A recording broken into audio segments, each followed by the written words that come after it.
came to California to thank the folks out west for watching again and staying our friends and help make us the best. They'd like you to know 18 years in a row, America's best is CBS. Whoa, whoa, whoa, wait till you see what's coming. Yeah, wait till you see what's new. We got something going this fall for you and you and you. Hey, we're the best, we're the best. CBS. Who's the best, who's the best? CBS. America's best. CBS. We're the best, we're the best. CBS. See the best, see the best. CBS. Whoa, whoa, whoa, whoa, whoa, wow! This is CBS. I expect you to do the same for me. And you can, not only with your words, not only with your contributions to the Democratic Party, but even more importantly, with your vote.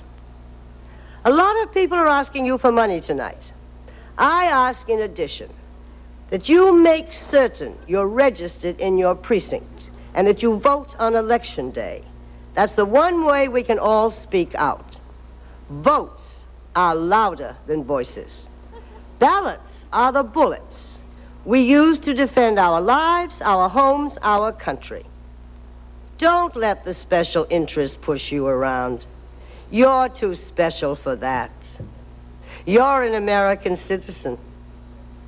So am I.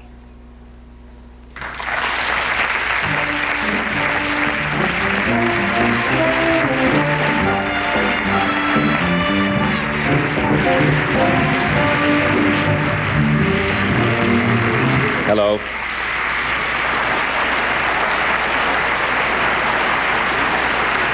Thank you. My name is Lorne Green, and last year I appeared on the Democrats' fundraising program, not to ask you for anything, but to read a short piece which a friend of mine had written, especially for the occasion. A young man by the name of Hal Cantor, probably one of the most gifted writers in the country. During the days following the broadcast, there were so many requests for copies of the material that I was asked to repeat it this year, and I'm very pleased to oblige. It's called Who We Are. The Patriot Orator fills the air with reminders of the American dream, the flag, the country, and the brave souls who fought and died for them. Well and good. But as the poet Walt Whitman declared, the facts of the American public are superior to romance, and the genius of the United States is best shown in the common people. America is great not only because of those who died, but because of those who live. A worried rancher studying the skies, a chemist shaking capsules from a bottle, a newspaper publisher driving her son to the dentist, two boys playing kick the can on a sidewalk, while men in hard yellow hats pound rivets in steel an eighth of a mile above their heads. America is a bone-weary black woman building a fire under her washtub, and a sister in the city pushing linens into machines that wash, rinse, and spin dry. It's a nun refereeing a basketball game, a fireman teaching first aid to third graders, and an angry adolescent writing four-letter words on a bus station wall with a can of spray paint. America is 600,000 people swarming to a rock music festival, and a freckle-faced redhead ringing doorbells to sell Girl Scout cookies. It's a punch press operator chewing gum, a cab driver drinking diet soda, an infant sucking milk, a salesman munching a burrito. It's a blind guitar player remembering the chords and the color of a sunset, a mailman stopping in to tell an invalid that he has come, but a check hasn't, and a roofer in California pausing in his work to listen to a baseball broadcast because his son is pitching in Chicago. America is a woman sewing a dress in her sitting room, and 50 women sewing 1,000 dresses in a loft.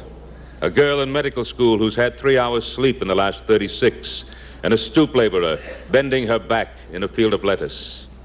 It's a rabbi explaining the Talmud, a policeman dropping a penny in a parking meter, a butcher telling a bride how to prepare marrow bones, the school crossing guard stopping traffic for a kitten to cross the street.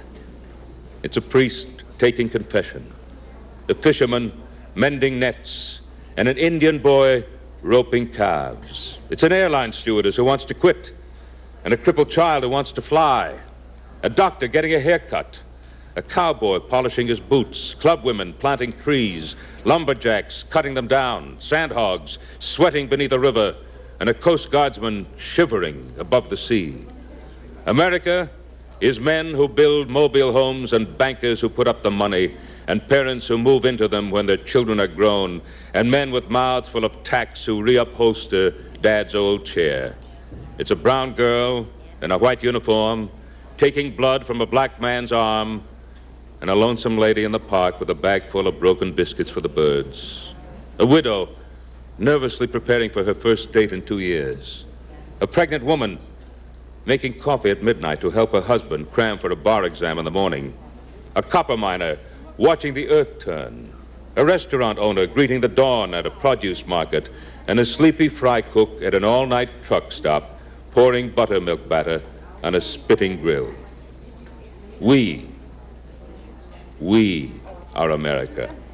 We, the living, joined hand in hand, we're Americans all. By uniting, we stand. By dividing, we fall.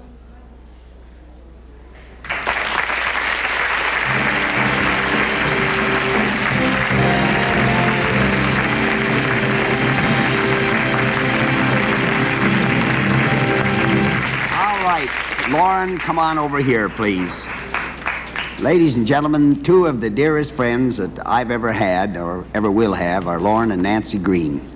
And Lauren has been so patient here, and quite frankly, I think we got kind of loused up, to put it bluntly. This good and wonderful man, talented, gifted, should have been on that eastern segment of the show, too. But you folks here out in the Pacific time zone, you get the best. And Lauren is the best. There's none better. None better. You were just saying that because you're funny. I'm saying it because it's true. You know, I have, every once in a while I slip and I say, Ben. It's always, you know, after watching Lauren Green as Ben Cartwright for those many, many years in that magnificent television production Bonanza, well, you know, you get to know him as a different individual. But the truth is that he really isn't different. As I've grown to know Lauren, he and Ben Cartwright are one and the same. Honorable, wonderful, strong, generous, kind man. Isn't that funny? I've always said that the same thing about Senator Humphrey. Well, that's very good of you. Generous, kind, honorable man. Very, very good. Lauren, you helped us all so much in 1972. You were a great worker for the Democratic Party, and you helped me in particular, for which I'm everlastingly grateful. But you went all the way with all of us, and I just want to thank you. And I know that the people here on the West Coast are going to respond to your message, that beautiful message. Give them a little, tell them what they really ought to be doing here, Lauren. Gee, you look good. I feel good. You look good. I just got back from Salt Lake City, where it was very, very warm and very beautiful. We had a great banquet there last night, the Academy of Achievement. Oh, yes. And I had the most marvelous thing happen last night. I was given a gold plate award, and it was presented to me by Miss Helen Hayes. Oh, that's a rare treat. The first lady of the theater. And tell you, I still haven't got over it. I still haven't gotten over it. It's still a little shaky about it, because it's so marvelous. But what people should be doing right now, because they have time here in California. Oh, yes. Right? What do you have? We have almost 3 hours, 2 hours and 45 minutes. The whole West Coast? Yes, the whole West Coast. All of the Pacific time zone. That includes, doesn't it, Oregon, Washington, California, Nevada. I'm not sure. Is there any part of Arizona in that Pacific time zone? Yes, I believe so. Well, they tell me that, you know, this show is really fun for me. I've never done anything like this before in my life. My agent wants to talk to you about it. Does he want? Yes. Well, I tell you, the way politics is, I may need another job. I'm sure glad that folks are taking a look at it. The vital musical artist that we will hear from next is the star of Bread and Beans and Things.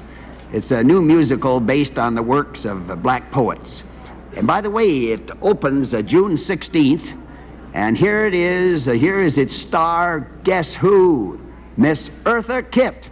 Let's welcome her.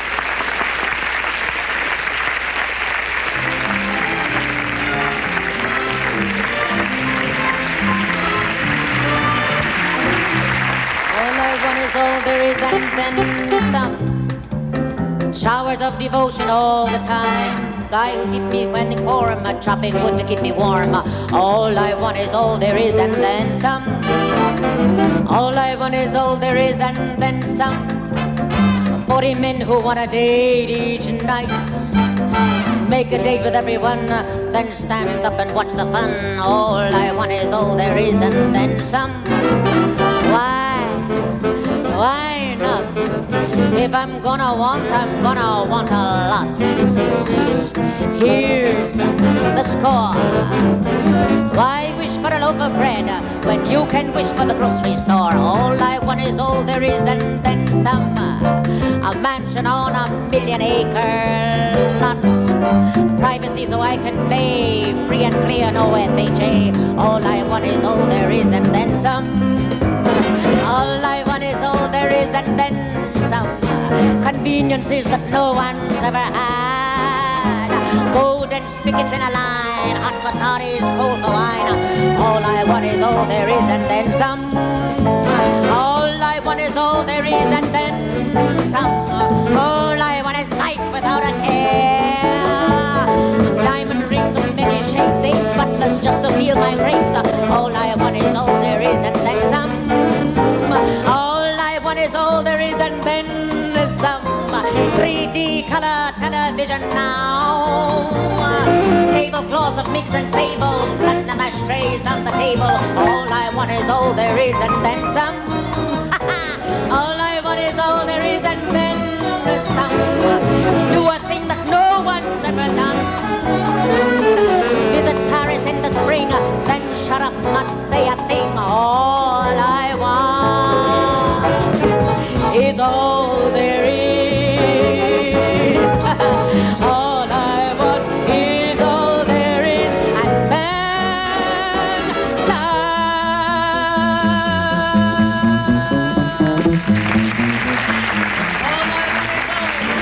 all I want is all there is, and then some. Relaxation as I go along. Surrounded by my Cadillacs, don't have to pay no income tax. All I want is all there is and then some. All I want is all there is and then some. All I want is all the luck there is. Money growing on my trees, 20s floating in the breeze. All I want is all there is and then some. All I want is all there is and then some. Every single bank owe me so much money that it tingles. Feed the hogs, the five and singles. All I want is all there is. All I want is all there is, and then some. All I want is all there is.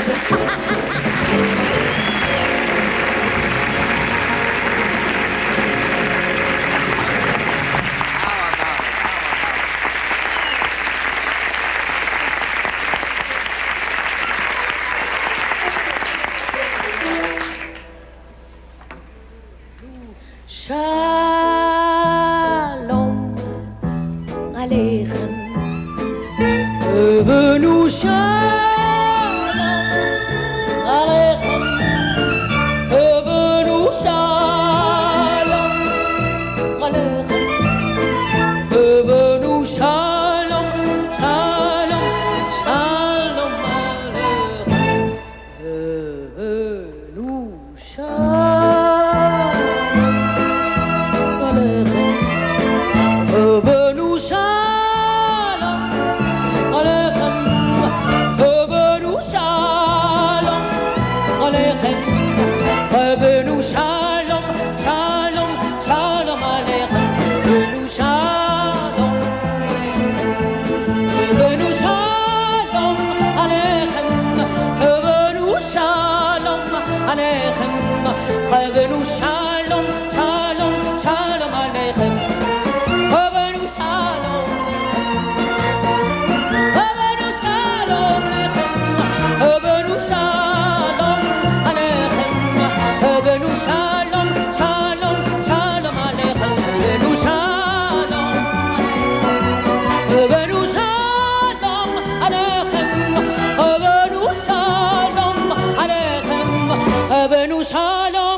Shalom, shalom,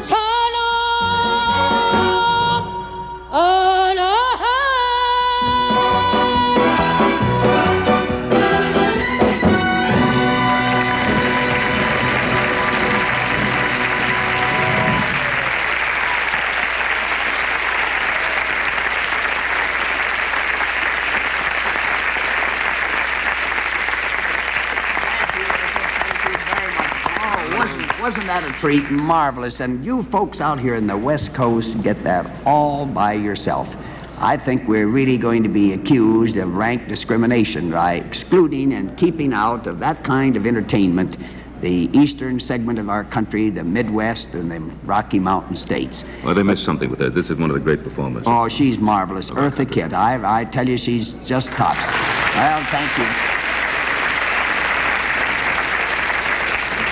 Lauren, they tell me that somewhere along the line they have what they call a commercial. I never thought I'd see the day that I was announcing commercials, but you know, politics does strange things to you. Now, a commercial.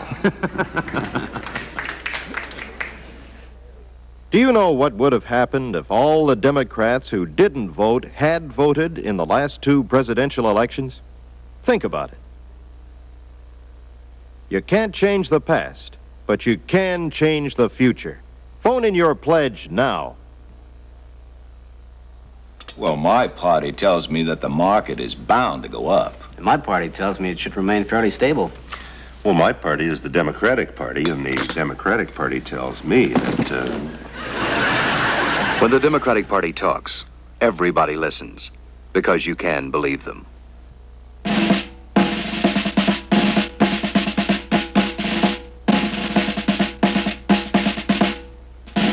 Answer America. Phone in your pledge now.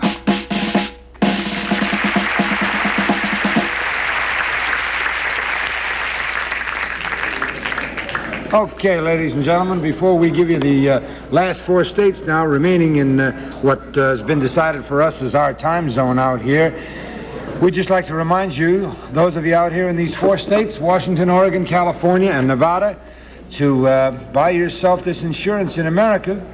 Involve yourself, you people who haven't put in a pledge yet. I want to remind you, in 1968, no matter who you voted for, if you remember, there was an administration talking about a little girl with a sign held up. When they were campaigning, this little sign this little girl held up said, "Bring us together." And this is what they were going to do. Well, this administration sure brought us together. They really did. This administration polarized the greatest nation on this earth, ladies and gentlemen. If I could just ad-lib for a second. This administration gave us executives with no time to vote, executives with a disdain for the public, with no respect for the American voter. This administration gave us words like bugging that we never heard, laundered funds, all kinds of words we never heard. They invented phrases, lovely phrases, like swinging slowly, slowly in the breeze. And yet somehow, they did bring us together, ladies and gentlemen. They made a lot of Americans very, very mad. And a lot of mad Americans do get together. A lot of angry Americans do get together. And remember that the vote and the government belongs in the hands of the people, that it is a government of the Constitution that says this is a government of the people, for the people, and by the people. Now, make it your government, ladies and gentlemen. Finance the Democratic Party so that in 1976 and between now and 1976, your local elections are going to bring a Democratic majority to put the hands back, to put the government back in your hands. So pick up the phone now and make your pledge. Or if you've gotten an envelope dropped at your door, pick it up and put some money in it and send it in. You got an address. Post Office Box 1974, Washington, D.C., zip 20013. Let's hear from you now. Answer America.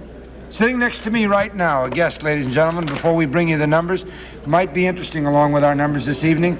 This gentleman's the finance chairman of the Democratic National Committee, an insurance executive, being president of the Insurance Consultants Incorporated, an international insurance brokerage company, ladies and gentlemen, Mr. Lee Kling. Thank you, Lee, for joining us here and talking to us. Thank you. You can hear that applause out there. You hear the Sounds studio? awful good. Thank you. They're listening to us.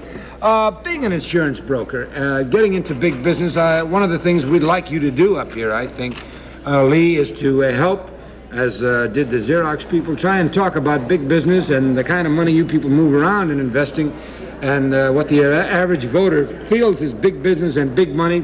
We want to clean that name up a little bit because America has thrived on big business. With some of our big machines here have made this country what it is, right? Right, so, for sure. I think they'll be interested in hearing from you of the kind of thing you people are doing in terms of honest financing and the promotion of your party. Well, Jack, I'll tell you, the thing that we're excited about, the thing that we think is really terrific, exactly what's happening here. Big business in the Democratic Party is really just saying, let's go with the telethon. Let's get the money from all of us, meaning ourselves, meaning every man and woman in this country. The men in that business, you mean? That's right. That's right. Not the business as a whole. Not the business taking as the a whole. public stockholders' funds and donating. No way. I think this is speaking for itself. We've done an exciting job here so far. We want to keep going with it. Right. And this is really the way we are going to raise our money. And it is great. Well, we might be interested in your reaction to some of these numbers then. I'm just going to walk over here for a second. Can we have the very latest on these 4 states? We've just kind of lined them up here geographically, the way they sit almost. Why don't we start with our home state here, California, where we see over $500,000, ladies and gentlemen, $549,699 from our great state of California. Oregon trying real hard, a pretty Republican state. Oregon trying pretty hard, $74,543. Let somebody add these up right now and see where we're going. Washington, $103,170, a 6-figure number. And Nevada trying real hard, not with a big population, a lot of gamblers, but we're not asking them to gamble tonight if they know what we mean. We want to see a lot more money in the next 2 hours, about 2 hours and 35 minutes, ladies and gentlemen.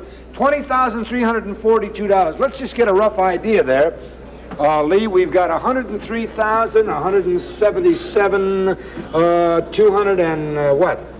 We're just 30, 250. at the 800 totally. Yes, about $800,000 totally right here. Now, at the rate we were going, ladies and gentlemen, just figuring it out, some fast math that I did here, since 4 o'clock this morning, a little over 12 hours ago, with only 4 states, and we've been working on 17 at a time, it's very conceivable that we are going to do $747,754 actually is the total. Thanks, Pat. We have a good chance here of doing a good, well over, as a matter of fact, close to $1.5 million if we want to, at least. I think the exciting thing is we have to say to these states, come on, let's go, let's bring us in, and if we can get to that $7 million total, with these 4 states help, it'll be just doggone exactly the way we're going. Exactly, Lee. And one more thing in line with that, ladies and gentlemen, we have been aware that a lot of people have been helping some of the blind in our audience and giving them the phone number. But some of those blind that are listening to this show and not able to see it, I think I should give them the number right now. And I want to remind a lot of you people to telephone some of your blind friends so that they can have the phone number. Area code 213, of course. The telephone number is 626-7474. Give it to you one more time. Area code 213. If you're in the area code, just dial 626-7474. That's to all our blind Democrats out there and good citizens, Republican or Democrat, right? Right, both ways. We want a 2-party system, ladies and gentlemen. We don't want a 1-party system, but we sure think the Democrats have got a little bit to show the Republicans and teach them a couple of lessons. What do you say back there at the show to all of that Lee and I just had to say? Maybe 2.5 with everything they had to do with the lines and everything. All right, thank you very much. I was just looking at the figures up there. Isn't that beautiful? $6,215,729. It's going up. California, here we come. Or should I say that you're doing a great job just bringing in those contributions here in the Pacific Northwest and out here in the Pacific time zone. Well, we have a very special attraction for you. You know, in 1972, the Democratic presidential banner was carried by a courageous, plain-speaking man of great integrity. And this man was my neighbor and my friend, and I worked with him and continue to work with him in Congress. He's a man of unshakable convictions who had that inner courage to speak the truth. Oh yes, he lost the election, but he told us a lot of things that we didn't believe and that things were coming. But the issues he raised and the concern that he expressed will not be soon forgotten. I speak of Senator George McGovern, who laid the foundations for changing the way we finance political campaigns in the country. And we've asked Senator McGovern to share his thoughts with us about how we can build on his beginnings. So I proudly present my neighbor, my old friend, yes, my competitor, but my friend, Senator George McGovern of South Dakota.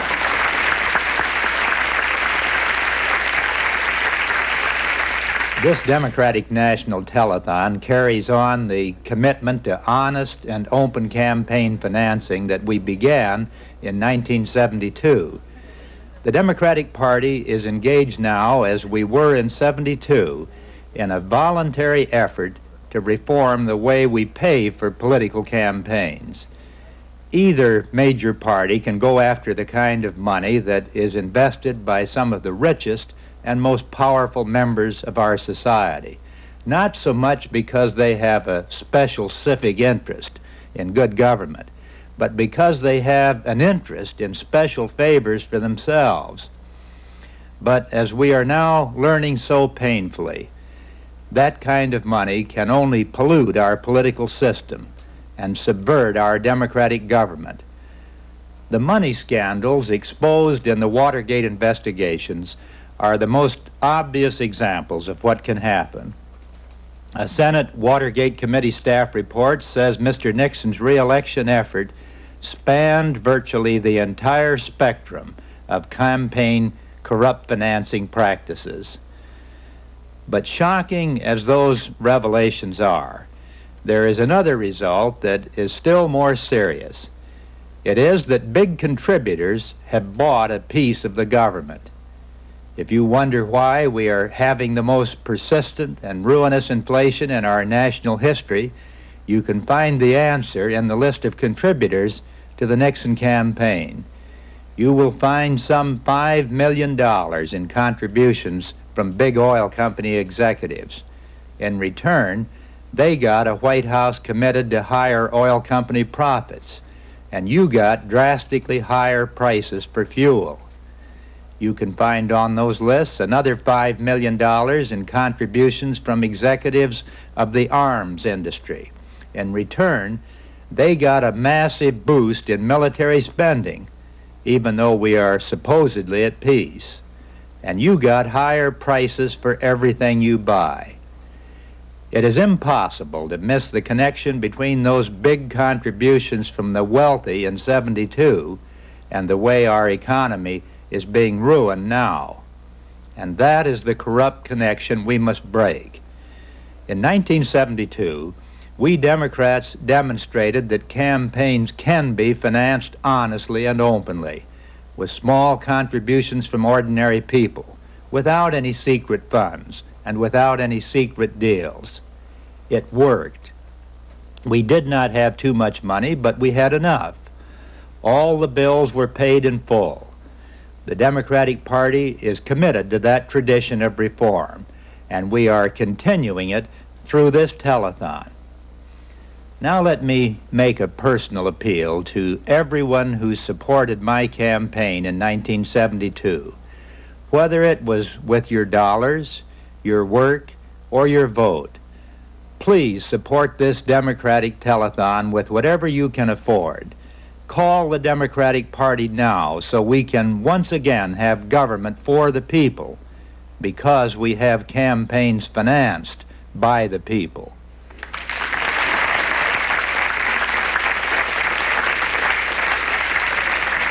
My name is Jeanette Nolan. I have been cast several times as a pioneer woman, and have always tried to invest those characters with quiet strength, the determined purpose, and the deep courage our frontier women must have had.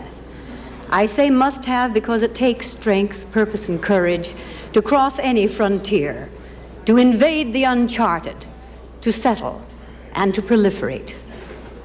The raw-boned, wind-whipped, poke-bonneted women of the early West have been dramatized in song and literature, memorialized in marble and bronze, romanticized in musical films, and publicized in both fact and myth. As Americans, we know those women and the men with whom they worked, 2 by 2, husband and wife, each a unit unto itself, building a wonderland out of a wilderness. But now, let's look at another group of pioneer women. Those who succeeded in showing the world, particularly the working class, what can be done in a democratic society when enough determined people get together. In the year 1900, thousands of them were in New York City. 20,000 young women, most of them teenage girls or younger, who protested against the dreadful conditions of the sweatshops in which they worked at the needle trade, sewing blouses, coats, caps, furs, gloves, wearing apparel for the world. They worked from before sunup till past sundown, often as much as 14 hours a day. They slaved in dark, cramped, airless rooms, devoid of sanitary facilities, for the magnificent sum of less than $3 a week. After years of strikes against one shop or another, strikes that never succeeded, conditions goaded them into forming the International Ladies Garment Workers Union. 9 bitter, seething, frustrating years later, the women who worked at sewing ladies' blouses walked out of their sweatshops en masse. They sent 2,000 bone-weary women who were determined, and women who took an oath to remain on strike for their cause. 2,000 arms were raised as the delegates chanted in unison this oath: "If I turn traitor to the cause I now pledge, may the hand wither from the arm I now raise." No arm withered. Every arm grew stronger. For on that November day in 1909, the uprising of the 20,000 created wild excitement among workers everywhere. As the newspapers carried the story of the great labor revolt that followed, Americans learned for the first time about sweatshop conditions. And Americans reacted. Those pioneer women working in the wilderness of exploited humanity brought about changes that hastened the expansion of American industry through improved working conditions and a strong labor movement.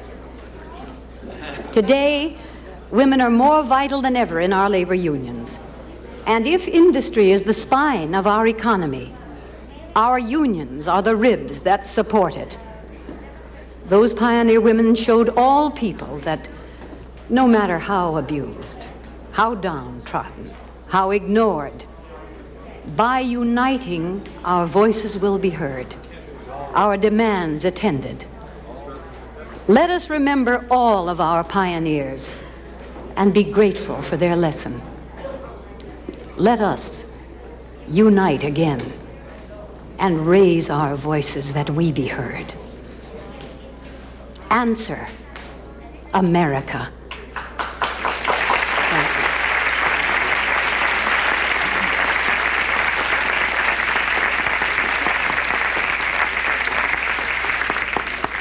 Now, let me let you in on something here. Well, lots of wonderful things are happening tonight. I just received a note. It reads like this: "Tell Hubert that Lauren's wife, Nancy, has pledged $200, and see if Lauren will match it. Signed, Nancy Green." All right, Lauren. What do you got to say? Now, look at over there, see?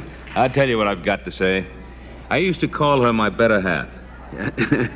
But ever since women's liberation came along, I have to call her my equal half. So she's been demoted somewhat. Now, I'll tell you what I'm going to do. You pledged $200? My wife pledged $200. There she is. There she is. All right. Is that your check?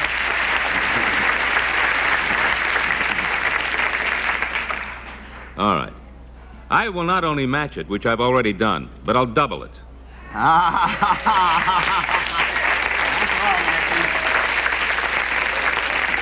Lauren told me that you just got a nice payment for that article you wrote, so he says that you're all right there, that you can take care of that.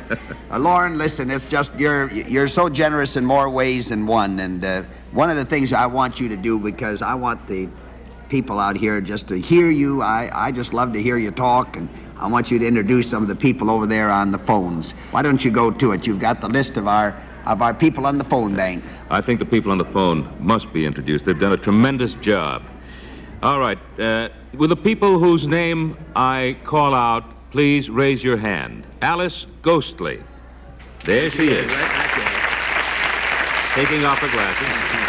And Fanny Flagg. Fanny Flagg. There she is, down below. And Gloria DeHaven. Gloria. Gloria DeHaven. And Nancy Green. Nancy, she's too busy taking money from the phone. Peter Bonners. Peter. Ann Aylesworth. Ann Aylesworth. Are you there? Oh, she just stepped out. Tom Bosley. There he is. Marvelous talent. And there's a talented gal sitting right next to him, Kathleen Nolan. Kathy, raise your hand. And you heard it before, a marvelous performer who is now on the phone busily taking down some information. I don't know if she can raise her hand, but Eartha Kitt. She raised her head a little. And Jessica Walters. Jessica. There you are. Beautiful and talented. And Sheila Rogers. Sheila, where are you? There you are. Sheila, right over there. And Paula Victor. Paula. And Dodie Marshall. Dodie Marshall, are you there? No. Have I missed anybody? Have I missed anybody? Ladies and gentlemen, a big round of applause for all those people on the telephones. They're doing a tremendous job for us. Lauren, they're doing a great job over there. There's no doubt about that. Just a marvelous job. And the phones are ringing. I can see that they're busy. And now we have a really marvelous and moving message from Cliff Robertson. You're going to like it. Keep tuned in. I'm Cliff Robertson. Recently, I was given the opportunity to play Philip Nolan in a television production of The Man Without a Country. When I was a boy, every school kid was familiar with Edward Everett Hale's moving story of a headstrong young Army officer who, during a court-martial, was moved to exclaim, "Damn the United States, may I never hear of the United States again." The court thereupon sentenced him to an unusually cruel punishment. He was sentenced to spend the rest of his life as a prisoner at sea on a naval vessel, and never allowed to hear, read, or speak of his country again. And I'd like you to see now a scene from that film. The Man Without a Country. Philip Nolan is on his deathbed after 57 years in floating exile. He tries one last time to learn news of his beloved country, the United States. Come in.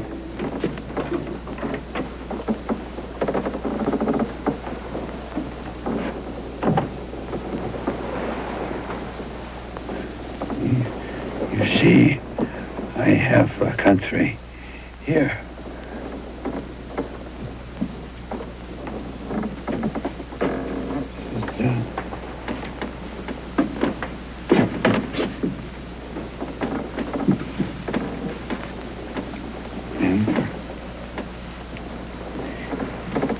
You know, I am dying. I can't go home. Surely, there is something you can tell me. Mr. Nolan, I am bound. Before you say anything, let me say something that I know you are aware of. There is no one on this ship or in America, God bless her, who is more loyal than I am. No man can love the old flag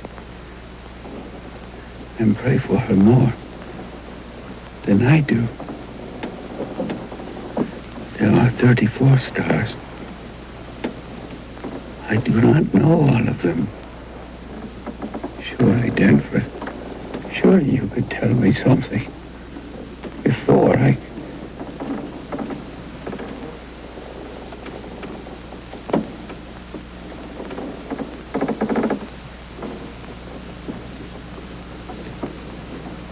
Where shall I begin? God bless you. God bless you, Danforth. God bless you. Oh, give me the names. Tell me the names, all the names. That is not a bad beginning. Let us begin with the names. Yes, bring map. It's the map. Bring the map over here. Down here. Draw on it. Draw.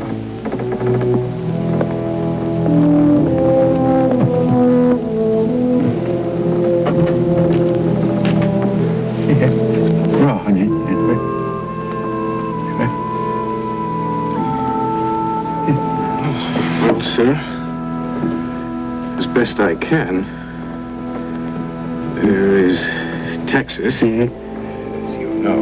Yes, Texas. That gold star there, I believe, is where my brother's grave is. But I know, Texas. Please, draw the others in. Yes. California. Oh, so large. There's Oregon. Oregon, yes. Oh, tell me. Draw them in. Draw them all in, Danforth. Draw them all in. In the south, there's Florida. Florida. Oh, Fred, I swear to you that I felt like a monster that I had not told him everything before. Danger or no danger. Delicacy or no delicacy.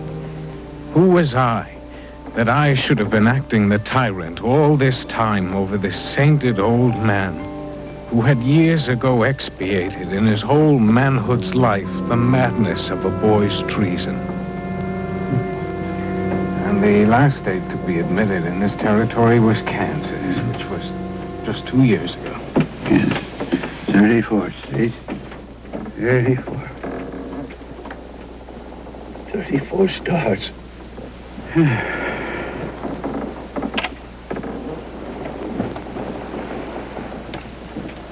34 states, and none of them were taken back. No, sir. Never. Patriotism isn't as easy and uncomplicated as it once was.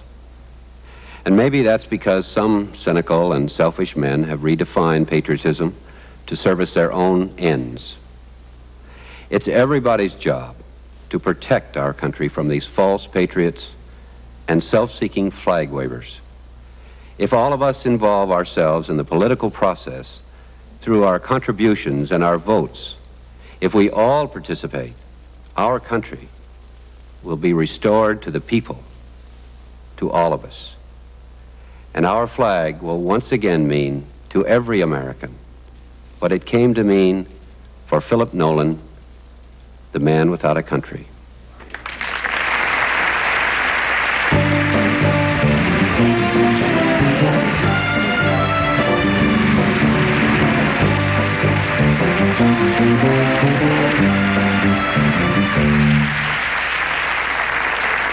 I have two very special guests that you're going to hear from, but before we speak to these charming ladies, let's hear once again from that young group of wonderful singers, and they call themselves The Establishment. On with the music.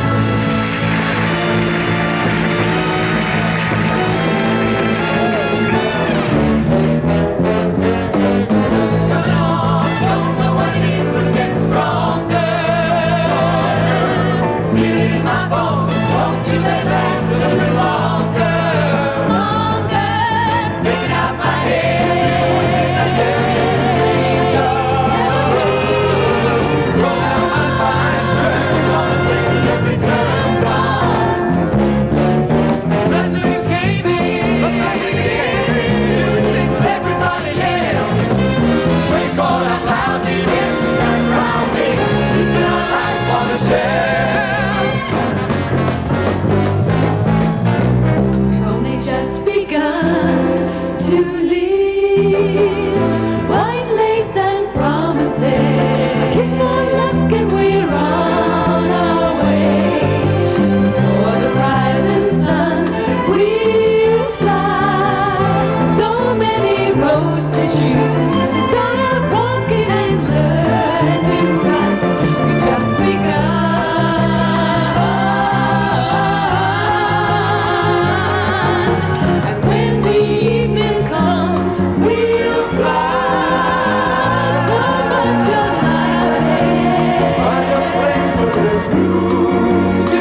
job in the city, yeah. Working for the man every night and day. And I never lost 1 minute of sleep and worried about the way things might have been if the big wheel keep on turning. Whoa, whoa, right there and keep on burning, burning, rolling, rolling, rolling, rolling, rolling on the river, rolling on the river, rolling, rolling, rolling, rolling on the river. Keep on rolling. Wow. Look like we became it with everybody else. Waiting for our loudly, proudly, we spend our lives on the shelf. Find a place where there's room to grow. Together, together, together. We've just begun to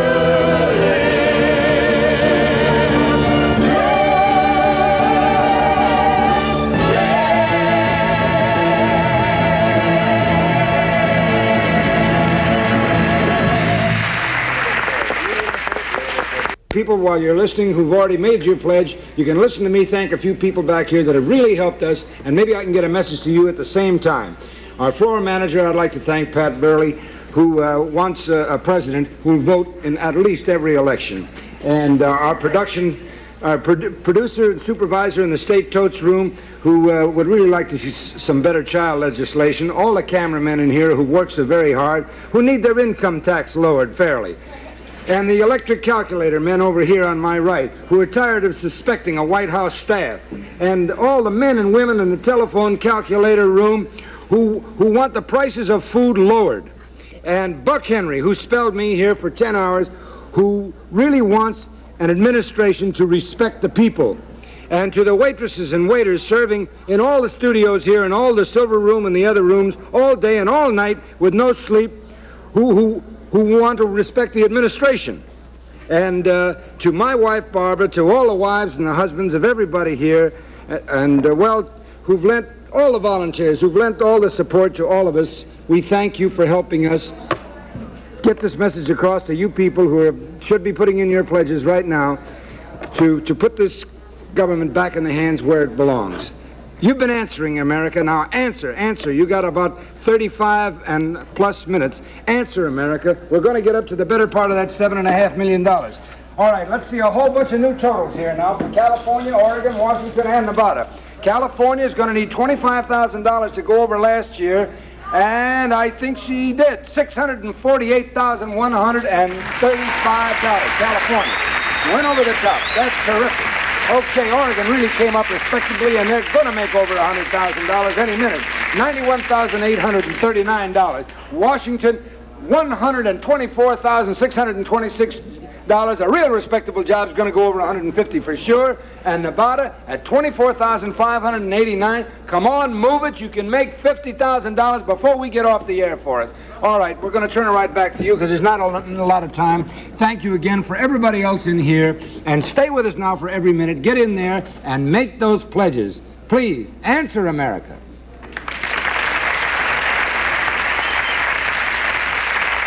I've got to economize somewhere, so I guess I'll start by using this margarine. Butter. No, margarine. Butter. No, margarine. Butter. Oh, all right, butter. Margarine. Who can afford butter?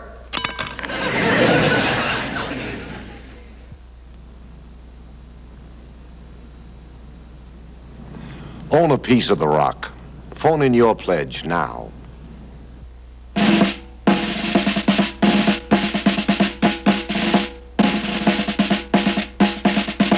What can I do?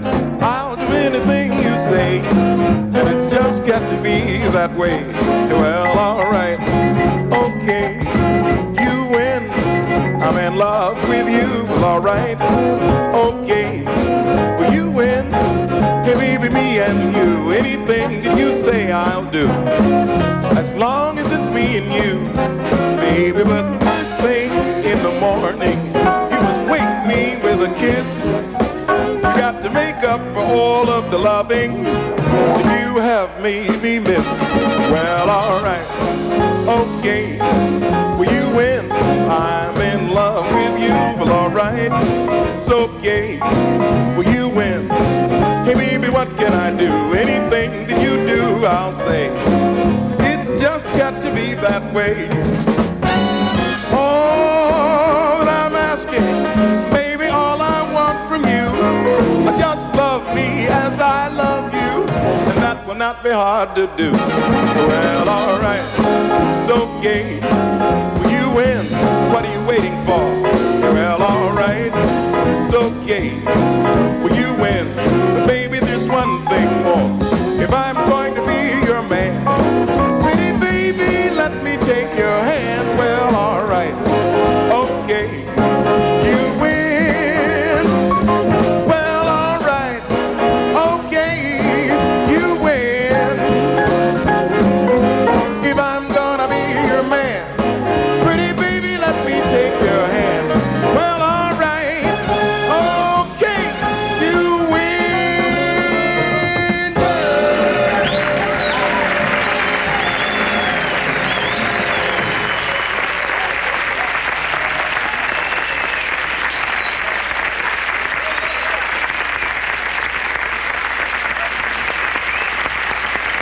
Hi, I'm Sally Field from Pasadena. To all of you, hi there, folks. Woo! Let's hear it for California. Pasadena? Whatever. To all of you who aren't from California, I'm here to offer my condolences. My state is the most popular state in the Union, and if it weren't a great place, all right, then why would so many people want to live here? California is also our leading agricultural state and is second in manufacturing. Of all the conterminous 84, we only have 84 states, so 48 states, yes. Conterminous means sharing a common boundary. I looked that up. If only I knew how many states we had, I'd be fine. Of all the conterminous 48 states, California has the highest point, Mount Whitney, and the lowest, Death Valley. California is noted for its highs and lows. After all, we gave the world O.J. Simpson and Richard Nixon. Terrific. All right, keep this clean at all times. Speaking of O.J., we produce more of that than any state but Florida. And we're third in production of that other valuable juice, petroleum. We also produce more chickens. That's the edible kind, of course. Eat your heart out, Colonel Sanders. Let's see now. Among California's scenic pleasures are Yosemite Valley and Lesson and Sequoia Kings National Parks and Lake Tahoe and Mojave and Colorado deserts and San Francisco Bay and Monterey Peninsula and forever and ever and ever. And it's a nice place to live and to visit, but you haven't lived until you've lived here. Got that right. I'm really proud of my home state, and I know I'll be even prouder at the end of this evening when California's pledges top those of any other state. Rah, rah, let's hear it, California. Lean to the left, lean to the right. Stand up, stand up. So let's show them. Let's get those pledges in here. All right. And answer America. Thank you.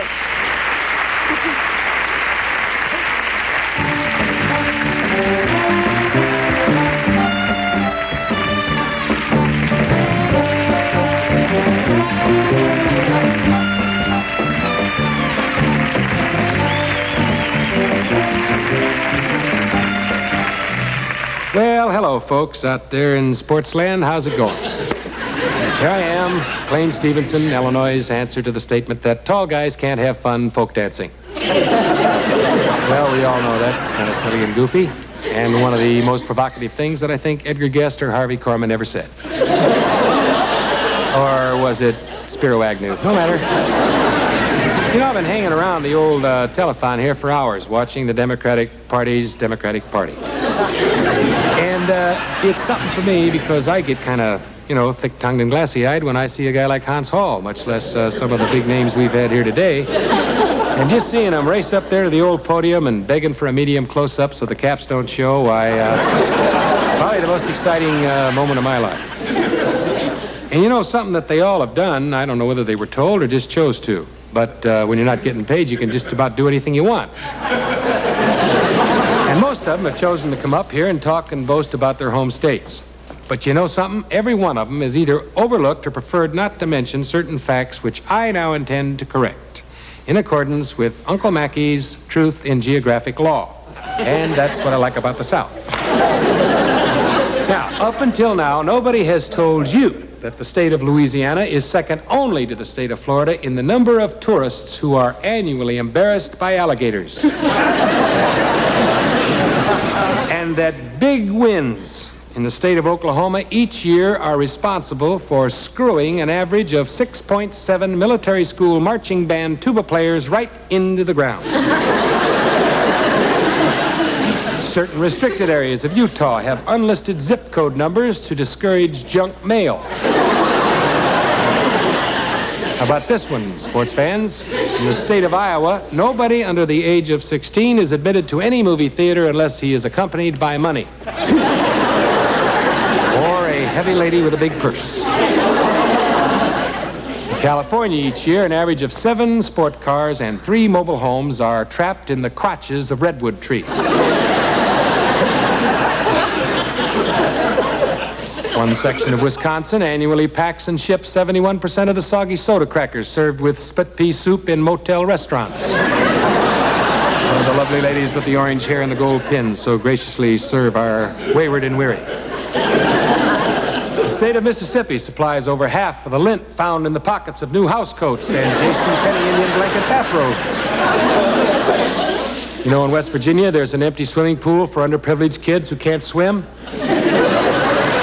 And Nash Hawa sounds like an old Indian name, but it was a guy that used to dance in the Ice Follies who passed away in New Hampshire one day, and they named the town after him. And that is the only city in New Hampshire with that name.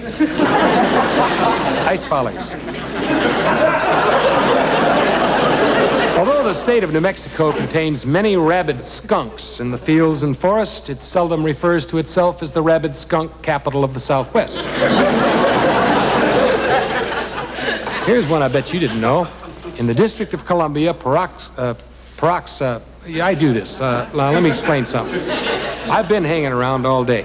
Now, my brain, when I first came in, was going at 78, but right now my mouth's at 33 1/3. And I'm wearing cheap caps, these Japanese jobs that you just stick on. And you get more than 4 syllables in a word on a card, and I'm dead.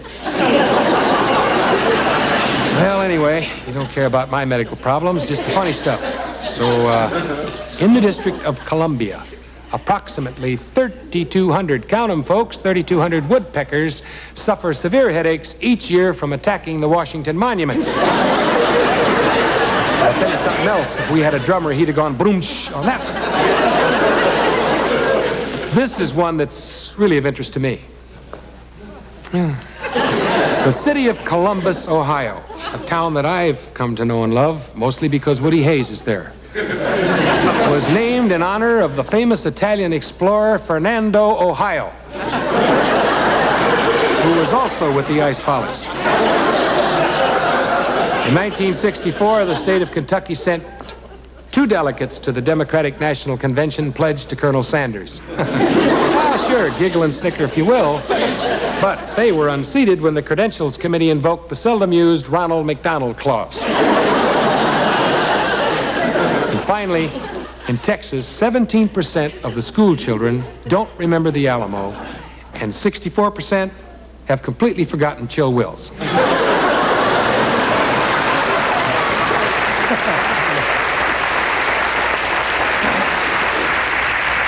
That's good, huh? Well, believe it or not, we have got some new numbers coming up here, ladies and gentlemen. Let's turn on the machine here, Pat. Right now, here they come, California, ladies and gentlemen, and Sally Field, $681,992. That's $682,000 in anybody's language. That's going to be $700 any minute. Oregon, $99,650. That's going to be $150. Washington, $135,766. Let's go. That's just terrific. Nevada's even come up a little, $25,795. Somebody's going to turn around from one of those tables and just throw $200,000 at us, Bob, and we're going to get up real close to that $7.5 million. At any rate, we're very, very proud of our 4 states here. We'll give it back to you right away.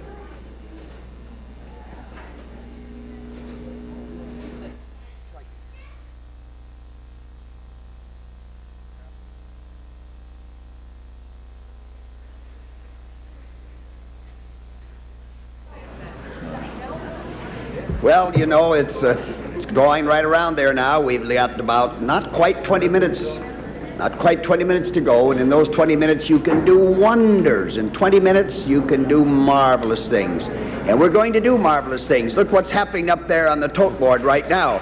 6,917,601. Not bad. Isn't that great? Now listen. I have a very special story to tell you. Earlier today, I announced that a little girl by the name of Melissa had called in, and she said that in her statement, that she had given her entire allowance of $1 to the Democrats. Well, little Melissa called in just a little while ago, and she said, "Will you tell Senator Humphrey that I didn't quite tell it all, that I held out 10 cents, and I'm going to contribute the other 10 cents. Now that's walking the extra mile, Melissa. Isn't that marvelous? Isn't that marvelous? Oh, it's just so beautiful. So if you're holding out, listen, if you're holding out and you planned on contributing just a little more, why don't you follow Melissa's example?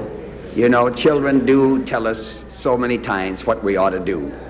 Well, now, as our last performer of this evening, I think it's only fitting that we have one of our very best back with us again. And now I've had the opportunity twice, and that's a great privilege, to introduce the incomparable Eartha Kitt. Eartha?